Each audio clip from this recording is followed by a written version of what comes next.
We're in northern Senegal, a few kilometres from St. Louis and the border with Mauritania.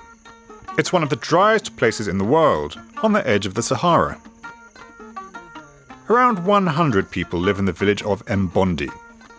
Ethnically, they belong to the Fulani, a nomadic group spread over many countries, predominantly in West Africa.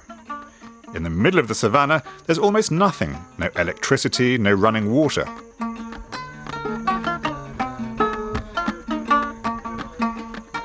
Isma Sow is the chief of Mbondi. Memories of a land with long grass and tall trees are now distant. When I was a boy, it used to rain a lot. The forests were lush and trees were everywhere. I built my first house with just one massive tree. Today, however, it rains once or twice a year.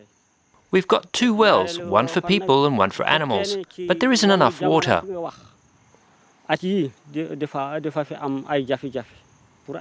In winter, we use the rains to grow peanuts and millet. During the dry season, we grow vegetables. But to do this, you need a lot of water. Desert creep brings various problems.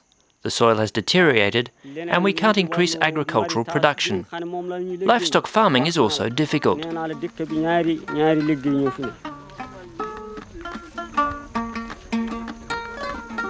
Not far from the village is Africa Ranch, a sustainable farming project by Sylla Caap. The aim of Ibrahim Sylla Tati, who founded the NGO, is to halt the desert and to offer the local population new ways of getting by. Desertification is caused by humans. This used to be a really fertile zone with trees and forests. But it's become more important to grow peanuts for the production of kitchen soap and oil, and therefore to encroach on the ecosystem. The desert, which isn't even 100 kilometers away, has taken up this space. The result is what we see today. It's all sand. Il risultato è quello che vediamo oggi, che è tutto sabbia.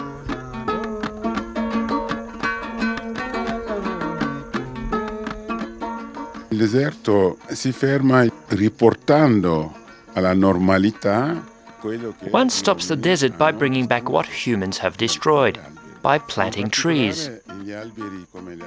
In particular, trees like the acacia, which grows very quickly and can fix the soil with roots that go really deep.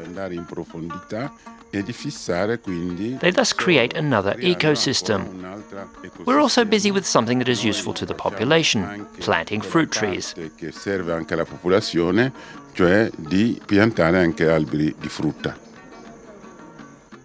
The idea is to transform this zone of the Sahel into a vast plantation in which rice and vegetables can be grown.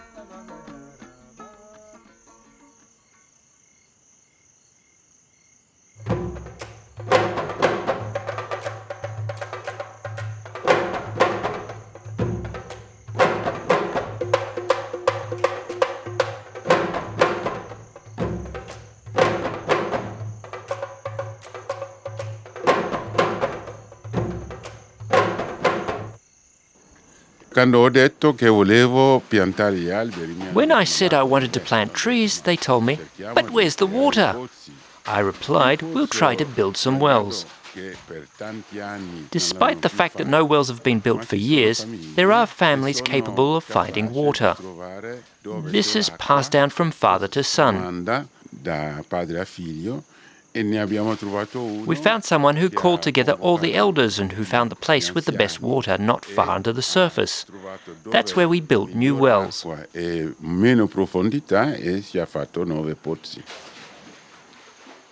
In addition to redeveloping the land, the Swiss NGO aims to build a school for biofarming and to make the nomadic population aware of sustainable techniques for raising livestock.